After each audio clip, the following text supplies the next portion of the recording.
ভাবছেন এটা কি পিঠা আর কীভাবে এটা তৈরি করেছি? এই পিঠা বানানো যেমন সহজ, খেতেও কিন্তু দারুণ স্বাদ আর দেখতে তো আরও চমৎকার। চলুন দেখা যাক কীভাবে তৈরি করা যায়। প্রথমেই একটা বাটিতে 1 কাপ বাসমতি চাল বা যে কোনো সিদ্ধ চাল নিয়ে ভালো করে ধুয়ে পানিটা ঝরিয়ে নিতে হবে।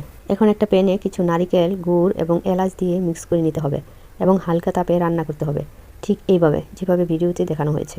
এরপর অ্যাড করতে হবে কিছু বাদাম গুঁড়া। এটা অপশনাল, চাইলেও বাদ দিতে পারেন। তো আমি বাদাম গুঁড়া অ্যাড করে নিয়েছি। এরপর ভালোভাবে মিক্স করে নিয়ে একটা পুর তৈরি করে নিলাম, ঠিক এইভাবে যেভাবে ভিডিওতে দেখানো হয়েছে। এরপর একটা প্যানে কিছু পানি নিয়ে তাতে দিতে হবে পরিমাণ মতো লবণ এবং চালের গুঁড়া। এবার সবগুলো উপকরণ মিক্স করে একটা ডো তৈরি করতে হবে, ঠিক এইভাবে যেভাবে ভিডিওতে দেখানো হয়েছে।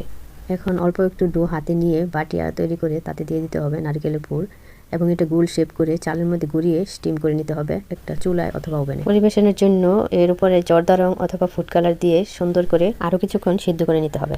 তো তৈরি হয়ে